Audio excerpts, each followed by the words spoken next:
Welcome back to the Gator Country TV show. It's time now for a segment called the Gator Country Round Table. And today's guest is Jeremy Fowler, the Florida Gators beat writer for the Orlando Sentinel. And Jeremy, welcome aboard. Good to have you today. Thank you, buddy. Appreciate it.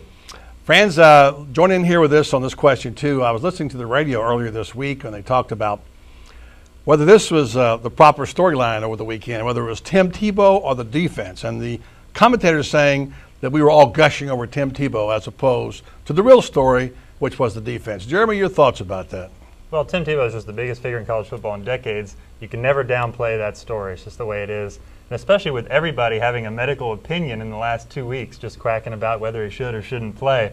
It was pretty fascinating. So Tim Tebow, just the fact that he got out there and started the game, he was the story. You had to follow up on that. At the same time, the defense kind of got robbed of a story because I think on any other day, I mean, that was one of the best performances I've seen in a long time. Brandon Spikes played out of his mind. Joe Hayden and Janoris Jenkins were just smothering those great NFL-type receivers. So, you know, the defense did get robbed a little bit, but Tim's always the story.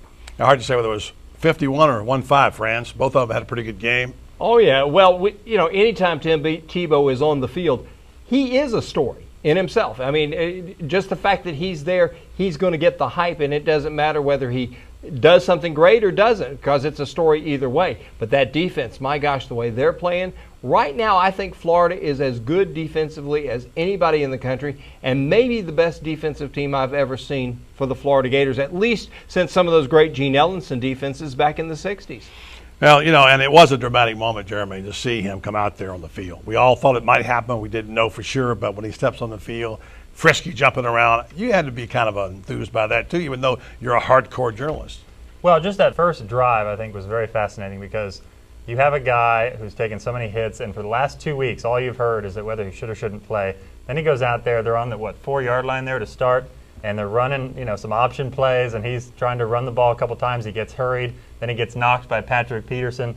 That was a pretty big hit. I think that everybody was looking and got the binoculars out to check him out, make sure he got up, but he popped right back up, looked fine all game. The concussion thing, it happens to a lot of people. It happens every week, dozens of times in college football. So it got a little too much attention, but it is what it is. And I mean, the fact that he got back up and kept rushing the ball. I think he rushed the ball 17 times. Correct. So they didn't really stray from the game plan at all, even with his concussion. Everybody breathing a sigh of relief when Tebow took the first hit for sure. All right, guys, here's a question. Florida #1 in the nation now, and if they had the BCS poll today, it'd be #1 also. First one comes out next week. But how good is Florida right now? How good really is Florida? And this is not a real deep field. Some folks saying, man, not that many great teams. Your thoughts, Jeremy, about, A, how good is Florida, and who are the best ones behind them?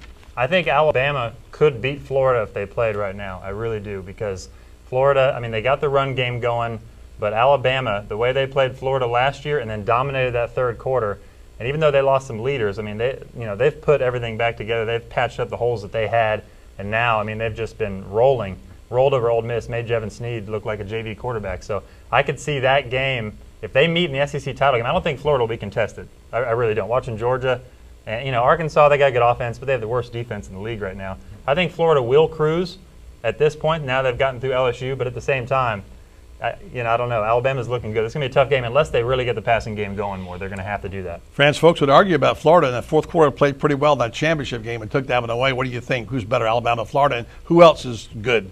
If it were Florida and Alabama, I would take Florida every time simply because of the presence of one Tim Tebow. I think Tim Tebow is a guy that can elevate an entire team, and I don't think Alabama's got that one guy that can elevate an entire team the way Tim Tebow can. I think Florida is probably the best team in the country. I'd put Alabama on that short list in Texas. I talked to several people, and they all agree. It's a 3-team field, and it's, you got three horses and a bunch of donkeys. All right, quickly, guys, we've got just about 30 seconds. A lot of talk about Emanuel Moody. Should he get the football more, and is he the back we think he could be? Brief comment from you. First, Jeremy, then France. I think he should get the ball a little bit more just because he's really the only guy who can get through the tackles. I like Jeff Demps, what he offers, Chris Rainey as well. But they're not going to get it done consistently up the middle. They can occasionally, but Moody's the guy. He seems to be able to get 6-7 yards every time they need it. Moody looks like he's shot out of a gun every time he carries the football. He's in the secondary before they know it.